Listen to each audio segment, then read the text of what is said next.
everybody, it's Michelle, and you may remember my Christmas card from last year where I used HappyBird's pattern for a gingerbread house and turned that into a card. And when I was creating my little gingerbread house pieces here, I made these tiny little gumdrops to go around the door, and I thought those were so cute that I even made extras and carried out the little candy theme across the bottom of the inside of my card. And I just took some glittered stickers and used those to punch out from within the center of the sticker a little oval, and I cut the ovals in half. So I wanted to do that on a little bit larger of a scale this year so that the gumdrops could stand on their own as a punch art project, and I think it's a lot of fun. And you can see here I've already made some just in a variety of glittered cardstocks. And if you can see, it's that glittery look on the cardstock that really gives it that sugared look to make it look like gumdrops. And the little white ones, I always thought those were so pretty. And I've got so many colors here. And with the lighter yellow here, I didn't have a glittered cardstock in that color of yellow, so I just went ahead and cut it out from regular yellow cardstock and then coated it with the Nuvo Aqua Shimmer pen. But you're going to need it to be glittered in some way to get that sugared look.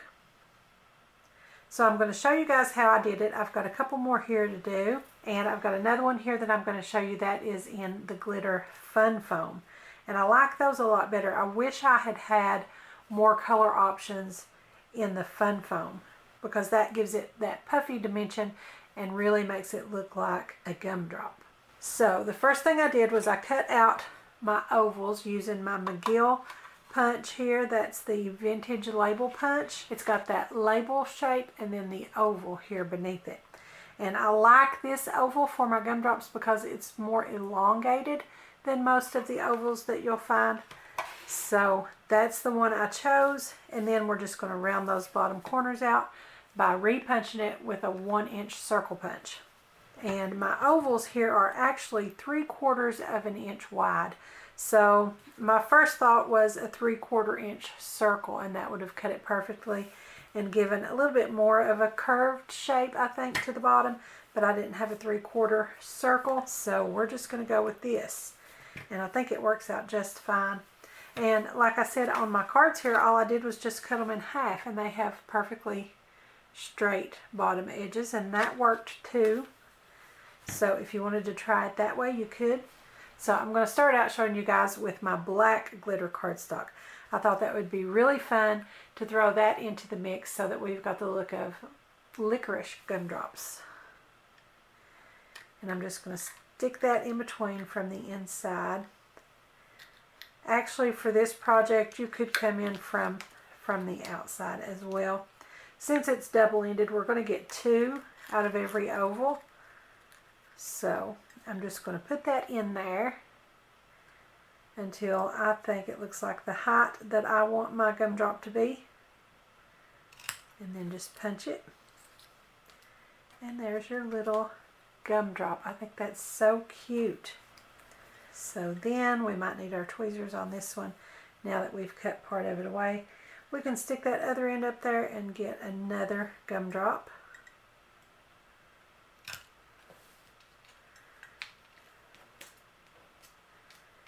And that is the only little piece of waste that we had.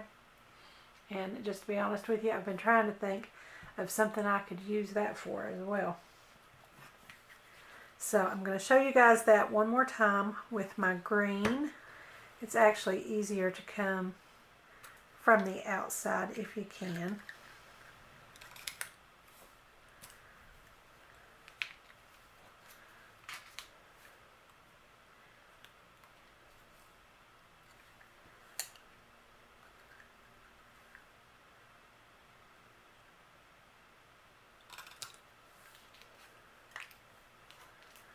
There are our green gumdrops. Those are so cute, and they're so super quick and easy. You can get a whole candy land full of gumdrops in no time. Okay, so now I'm going to do it with the fun foam, and this is even the adhesive backed, so that's going to be super great just to peel that off and stick it right on your project, whether it's a card, a tag, or a scrapbook page. So I'm definitely coming in from the outside on this one with the fun foam because it's a lot thicker and I really can't get it in from the inside and manipulate it that way. And just punch that, and there is my gumdrop.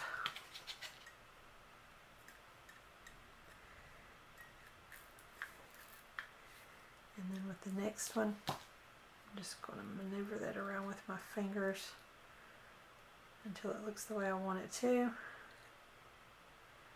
And if some of these are shorter and some are taller and they're not exact, that's okay too, because gumdrops are not going to be exact anyway. And I think they are so cute, you guys. And that's it. That's all there is to it. And as with all punch art projects, it's a matter of perspective. We're just manipulating shapes and colors, and in this case textures, with the glittered finish on the cardstocks, and really what you use it relative to. When I put this on here, you would automatically know if I put this next to a gingerbread house that that represents a gumdrop. So it's just a matter of how you put everything together and play off of that, in which case you've got the perfect little gumdrops, and I think they're so cute. So you guys leave me a comment below and let me know what you think. Don't forget to subscribe to my YouTube channel, give me a like over on my Facebook page, and be sure to join our Facebook group, Crafty Minds. Also follow me on Pinterest and Instagram, and don't forget to visit my blog. I'll have the links to everything in the description below, so be sure and check them out. Thanks for watching. I'll see you next time.